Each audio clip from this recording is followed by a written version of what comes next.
Happy Sabbath again, everybody. We are so blessed to be here this morning to share with you. We are not preachers, but we are just a couple who have been really blessed by God, and we want to just share our experiences this morning. And by sharing, we hope that somebody's heart will be blessed. And if you are in a place that you are disheartened this morning, I hope that at the end of it, you will feel empowered and you will feel encouraged. So this morning, we'll be looking, as Sister Corodo said, we'll be just sharing two testimonies along with some words of encouragement, and we'll be looking at God's perfect timing.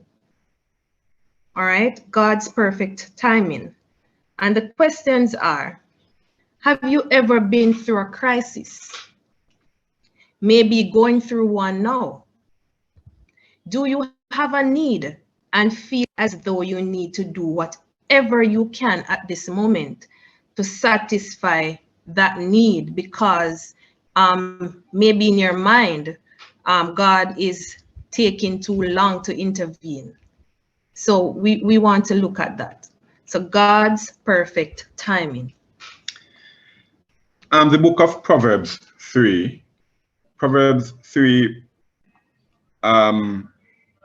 to 6 says, trust in the Lord with all your heart and lean not on your own understanding. Says, in all your ways, acknowledge him and he shall direct your path. God has created each of us for a purpose. And many of us do not know that or what that specific purpose is. But if we allow God's word to speak to us, follow his commands, and allow less of ourselves, we will find that path will lead us down a purposeful path. So don't rely on yourself, rely on God. That is my my wish and my admonition to all of us this morning. Don't rely on ourselves, rely on God. It is very easy to compare ourselves to others and wonder why something has come through for them, for others, but it has yet to happen to us. We need to understand that there is a purpose and a reason for something not happening or not changing to us or in our lives. You know, a few years ago, I was suspended from my job. I had some work-related incidents where I was placed on suspension for a while from my job. You know, I was in a state of mind that I questioned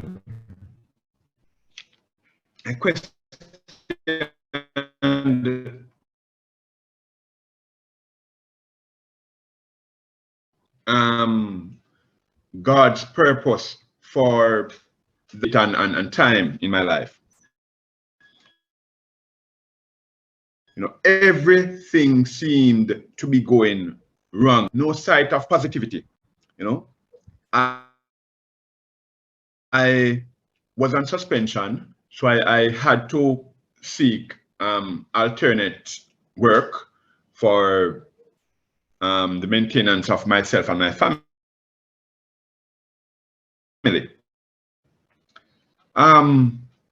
Whilst working with a very popular businessman here in Montego Bay, you know, I did my work as was requested, and he was quite impressed with how I handled myself, how I worked. You know, so he called me one day and he said, he said, Bernard, you know, I want you to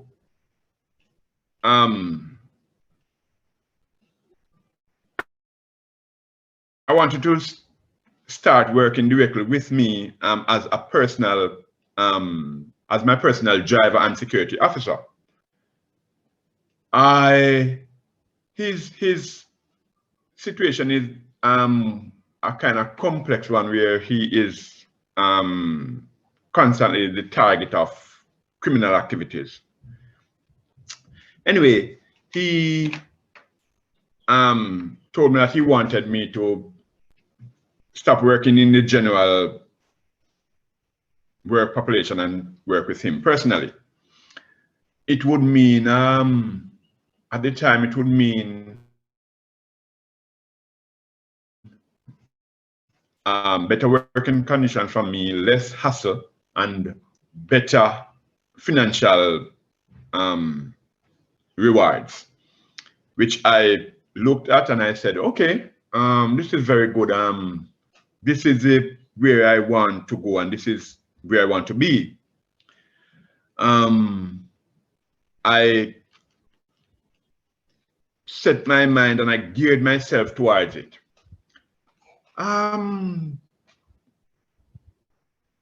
Just before I was supposed to start working with him, I was supposed to pick up that assignment. I think it was a Monday, and the Thursday of the week before, I went to the firearm licensing authority to renew my firearms license. When I went there, I was told that I was unable to relicense my firearm.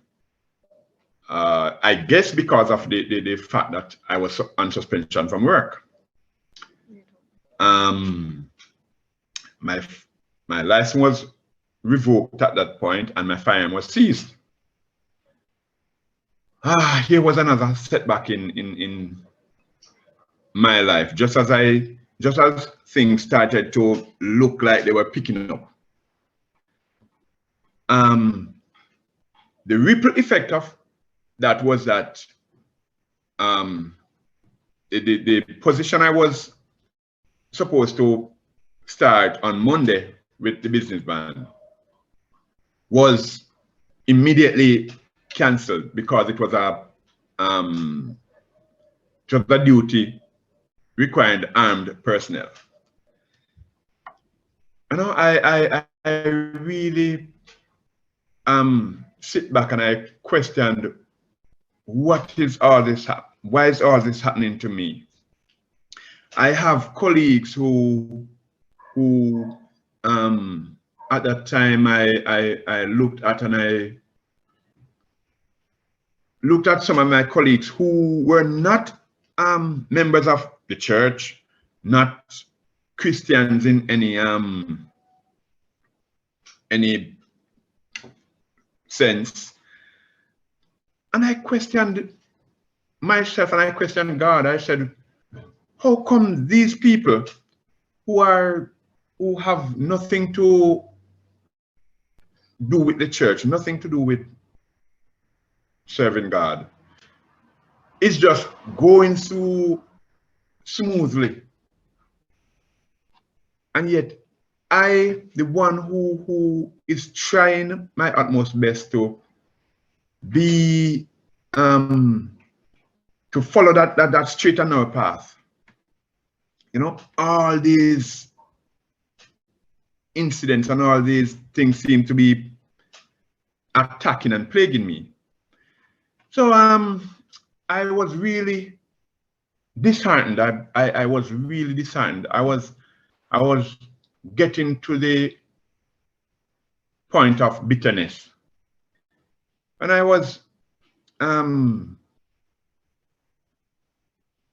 questioning my faith and all that. Luckily I have family members my wife especially, who would constantly encourage me and, you know, be there physically and mentally and otherwise to support me. Anyway, I was there and questioning all of this until I had to stop working with the businessman totally, had to find some other ways of making a living in that period. Brethren, every time I think about it now, I get goosebumps. Because after I stopped, I was supposed to drive the businessman, pick him up from his home, take him to work, drop him back home and all of that. And after I stopped working with him, I can tell you it didn't reach 2 months. It didn't reach 2 months after I stopped working, after I was supposed to be his driver and whatever, that the driver, the person who was driving him, who he wanted me to replace, because that person wasn't armed. The person he wanted me to replace, they were traveling one Sunday morning, heading home from his business places, just pick up the a large stash of money.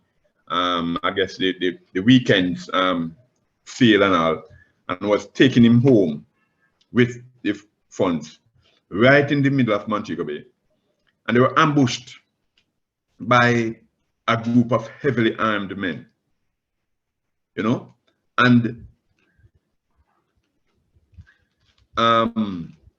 immediately as these guys stepped out in the road and ambushed the vehicle, they just opened fire on the vehicle, which resulted in the driver being shot and killed instantly. I spoke with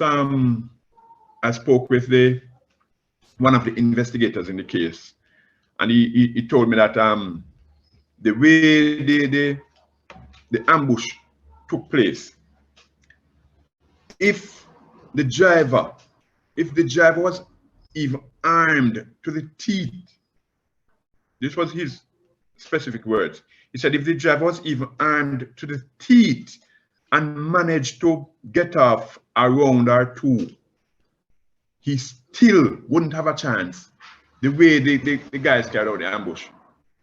And all their attack was directed right to the driver's section of the windshield, you know. And I it wasn't until about a couple days after that I really sit down and look at it, and it sunk in that I should be in that driver's seat. I would have been in that driver's seat hadn't the FLA revoked my license, seized my firearm, my suspension from work, all that. I would have been in that specific driver's seat, you know. And it is amazing that the Lord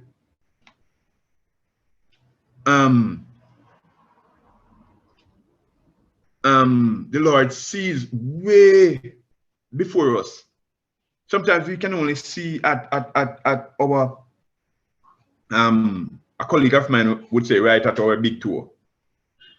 We can only see right immediately before us, you know, but the Lord knows best, you know. And the only way we can trust in God, in God's timing, is through spending more time with Him, allowing His word to shape our hearts, and then to bend our knees before Him. You know, it is with total supplication. It is total supplication and just giving ourselves, our all to Him, that we can understand His will and His timing and His works. Because if we depend on our own thinking and our own way of reasoning, we will never understand the will of God, and we will keep as I was going through, we will keep questioning ourselves and questioning God as to why certain things are happening to us. You know, as our relationship with Him progresses, the ability to be patient, to be still and obedient, only become necessities for this relationship. You know, I am imploring all of us, let us give ourselves totally to the will and the workings of the Holy Spirit as He leads us into our daily lives, especially in this time of uncertainty, you know, in our society. Let us depend on Him totally. We might not see the purpose of what is happening to us right now, but let us trust in God and have faith in Him, knowing that He knows what is best for us, and He is able to take us through whatever we are going through.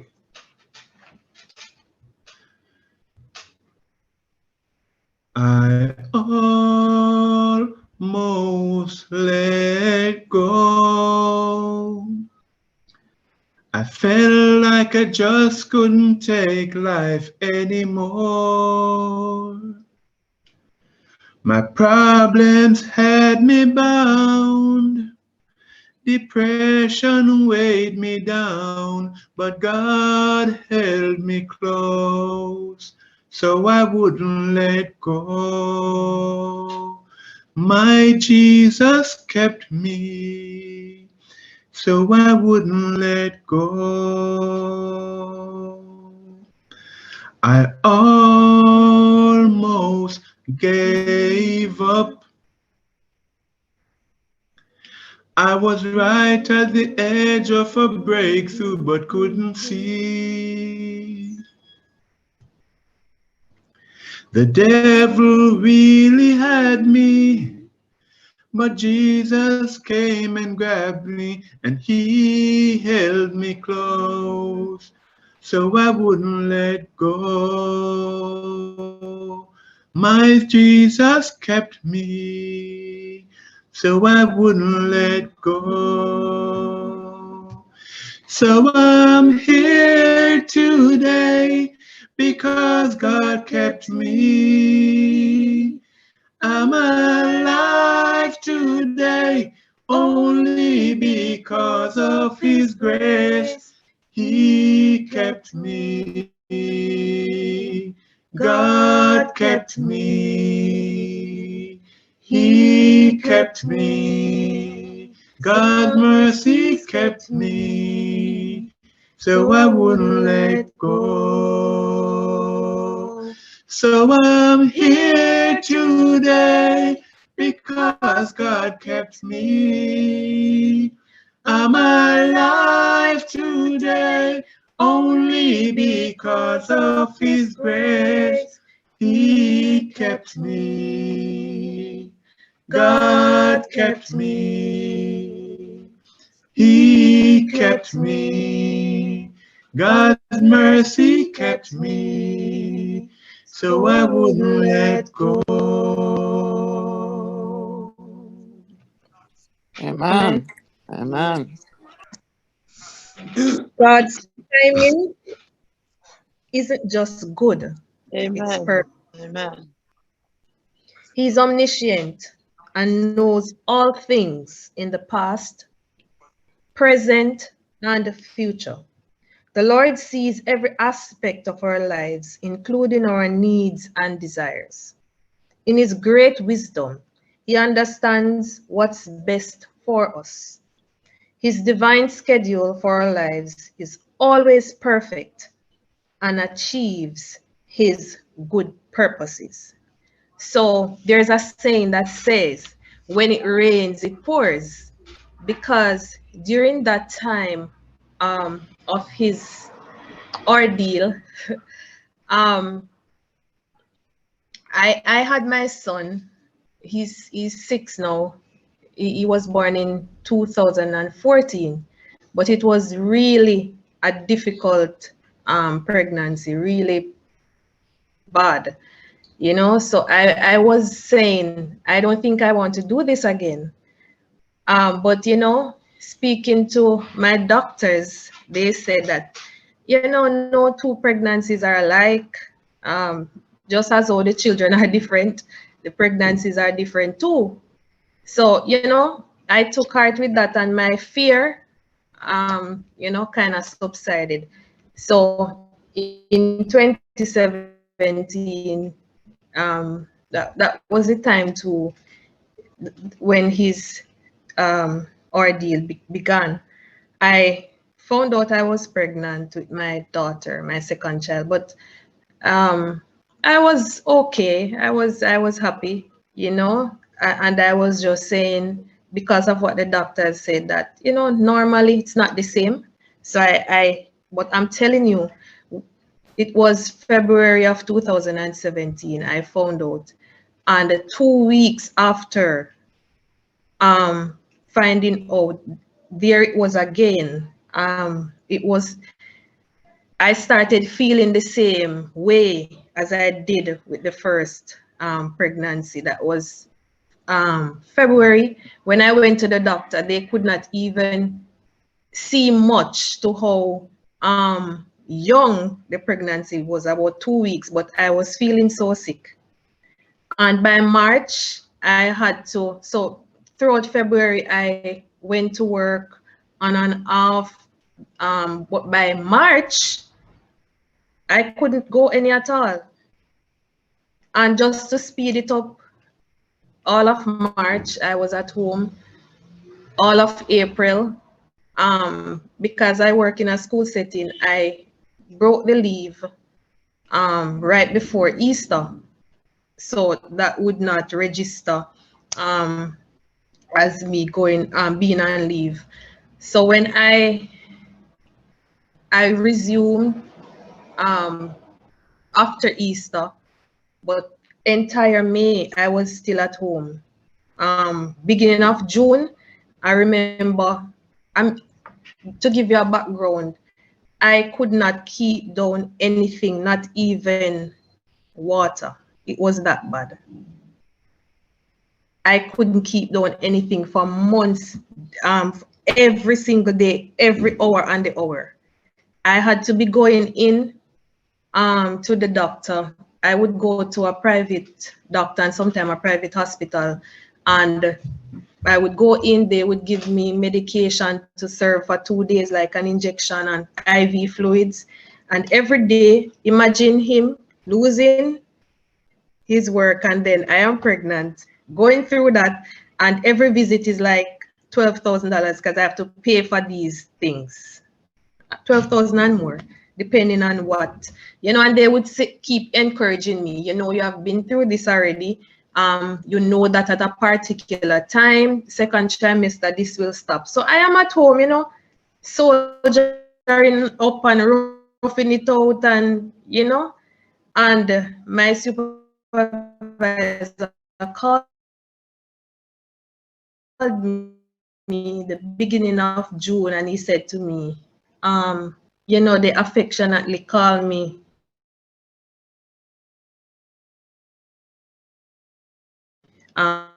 Sammy at work. And he said, Sammy, you have to come here. He said, I completely understand, but guess what?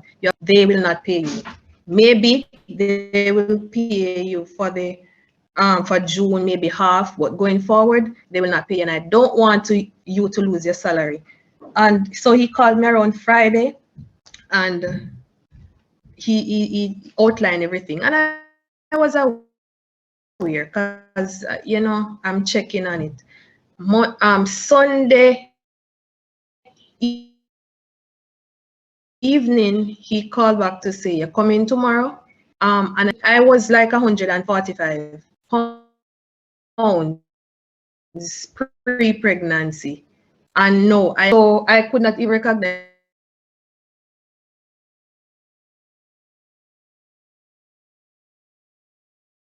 myself. It was that bad. But whenever I go to the listen, give it until next week. And there it was. And he said, listen, I've spoken to some persons at the ministry or whatever. So guess what? Just come in tomorrow morning, sign, and just stay for an hour with us. And I said, I don't even come. Monday morning, my phone was ringing again. He was, and I'm telling Samuel, and he called me and said, are you up? You're coming? And I said, all right, I'm gonna try. And I got up.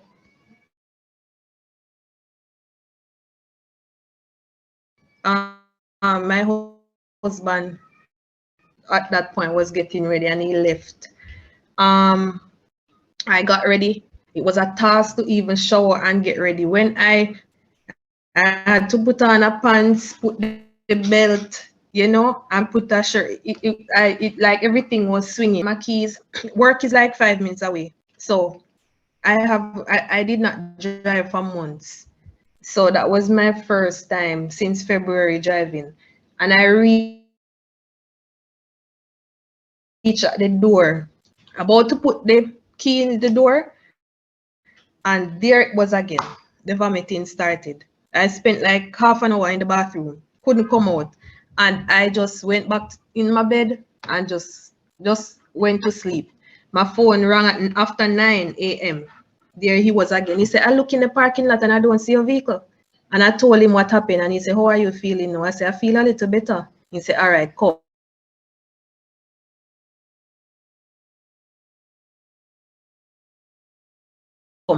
I'm here waiting. I'm just gonna let you sign. Just went out, drove to work, and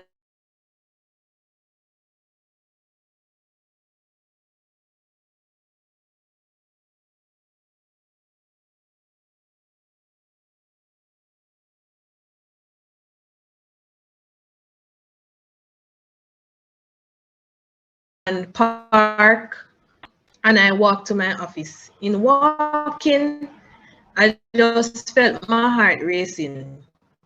Like, so my office is here, the nurse's station is there. And the nurse and I are friends.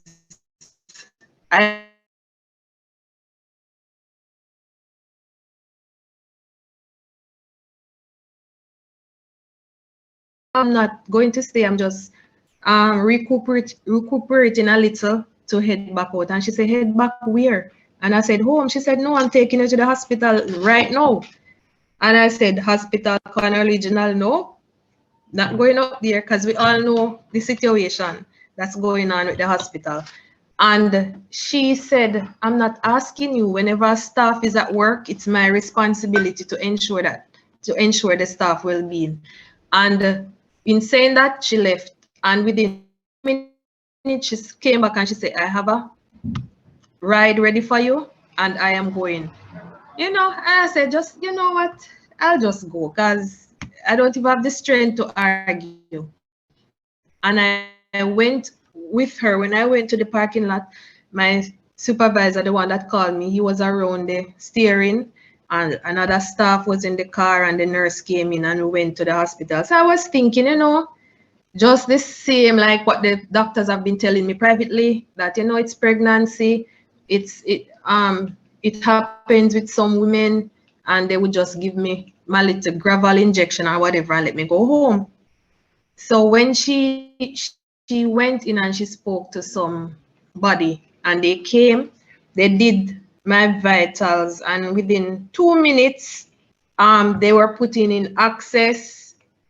Within a couple minutes, I was on a bed and I was doing the heart. I don't even remember the name of it, but it's a heart test. And all of that, and the nurse was saying to me, so I said, so when I can leave, because looking around, I can't manage it. And I'm telling you, being at home, I was in a state of depression I've never experienced that before. So I didn't want to be around all of that because it was getting to me. So the nurse said to me, going where? You're not going home. And all of that, just to fast forward, within a couple hours, I was admitted on the ward. And with all of that, I basically had no electrolytes. If your vitamins and minerals was supposed to be at a 7, I'm just giving you rough things because I'm not specific with stuff. Mine would be at a 1 or a 2. It was that bad. It was horrible. The next morning, there were doctors saying, "Where have you been? Where have you been?" And you know, it was, I was getting IV fluids, like not the normal bag, like the long bags, like my hands were swollen when this part of my hand, they would take it, they put it somewhere else. It was, and this went on for 2 weeks. And at the end of the 2 weeks, they came and they said, "You're still not where you are to be. You're still vomiting. This is not working." So the morning, I saw about 4 doctors, unlike what would happen. And they said, "We will have to try a new medication." That was 2 weeks going on 2.5 weeks. And I said, "New medications, is it okay because I'm pregnant? What will happen to the baby?" They said, to their knowledge, they don't think anything will happen. I said, "Is this a medication that you would normally give to women, women experiencing this?" They said, "Not really. It's not really for pregnant women." I said, "Who is it for?" They said, "It's for cancer patients, people going through chemotherapy. This is the medication that they will give." And I said, "Cancer what? No, I'm not taking it." And they were serious that they cannot have me at the hospital, basically deteriorating, because I couldn't eat, still couldn't keep doing anything. And he said, "When your husband come, or whoever, you need to discuss with him, and tomorrow morning we'll be coming with this prescription." And I sat in the bed and I prayed and I said, "Lord, I'm not going to go this route. Please, please help me." Whenever they come on the ward with the food, I had to go under the sheet. I can't smell anything. It was that bad. And the morning, and the nurses know that when they come, they're not to even come near my bed. So the morning, when the doctors left, I say, "Help me, Lord. Help me to eat something. Help me to keep it down. Give me something, nothing out of a pot though. Give me the melon and a slice of bread, just the bread." And she was so happy. She was taking 2 slices.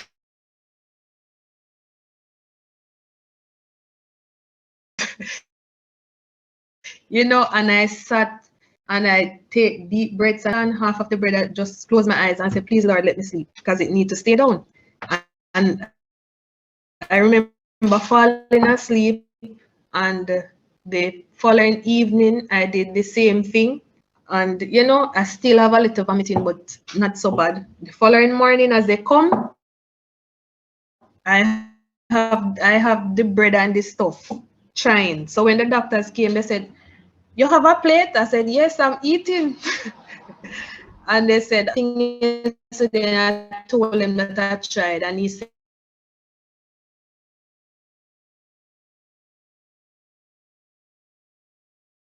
"Listen, I'm gonna put the medication." And I spent 4 or 5 medication, and I look back at everything, and I'm saying, the people that God sent to pull me out of the house, you know, it was unbelievable. So many calls over the weekend just to get me to come, because I did not realize what was happening to me. And you know, and a couple months after that, my daughter arrived, and throughout everything, she was good, she was okay. I was the one having the issues. And, you know, I look back at everything. Today, we are in a better place. We are giving God thanks. Both of them are, children are healthy. He has his job. Everything is fine. And we are giving God the glory because in everything, his timing is perfect. And it says in the midst of hardship, we tend to feel our prayers and cries to God aren't being heard because we may not see an immediate change in our situation. Before Michelle continues, I was sitting and I was reflecting on my situation, you know, and brothers and sisters, I am telling you, you know, the most wonderful part of all of this, most sobering part of my experience is that after everything happened, I got, just like that, I got reinstated in my job. I was at work one day and I just got a phone call from FLA. Says, Mr. Bernard, you can come to the office. You can come to the office and pick up your firearm. And I just went there. I was so happy. I just left work immediately, went straight to their office, picked up my firearm and my license, and even at that point, I still asked the receptionist there, why was my firearm taken in the first place? Why was the license revoked? And up until this day, I am not given a reason. Up until this day, I am not given a reason. You know, it is only, I can tell you, brothers and sisters, it is only the working of the Lord. It is only the working of the Lord. And in the midst of hardship, we tend to feel our prayers and cries to God aren't being heard because we may not see an immediate change in our situation.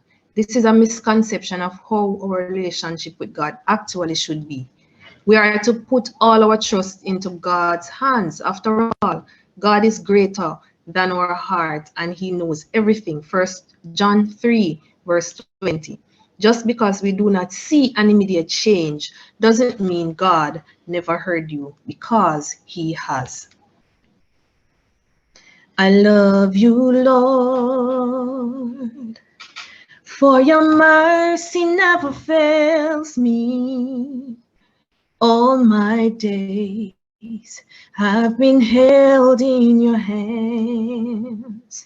From the moment that I wake up until I lay my head, I will sing of the goodness of God.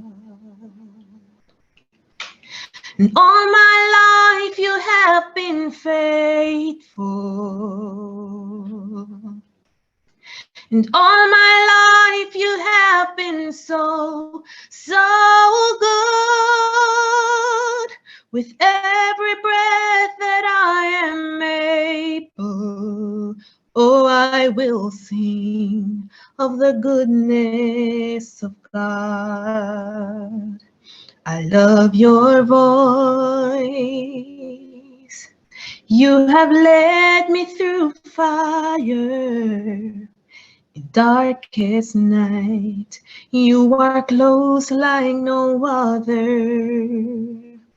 I've known you as a father, known you as a friend, and I have lived in the goodness of God.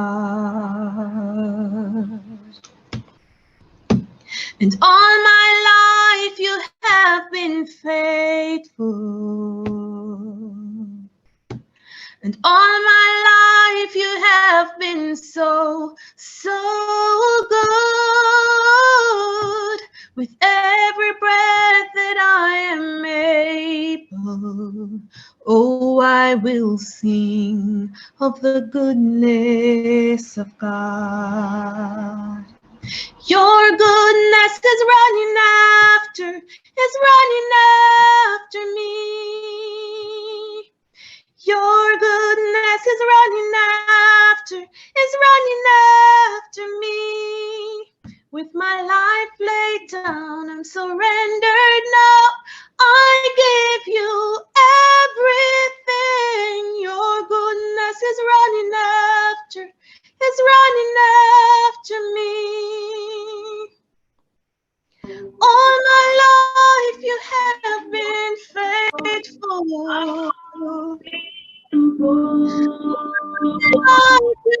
Been so good. With every breath that I am able, oh, I will sing of the goodness of God. Your goodness is running after me. Your goodness is running after me. With my life laid down, I'm surrendered now. I give you everything. Your goodness is running after me.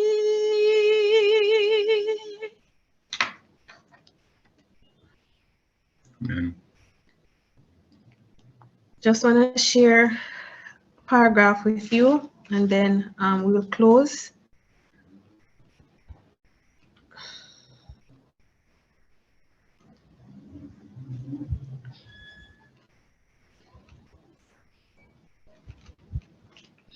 So give me a second.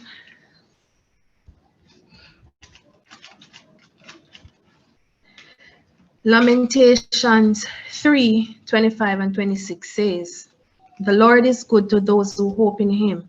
To the one who seek him, it is good to wait patiently for the salvation of the Lord." The last thing we think of doing in bad situations is waiting.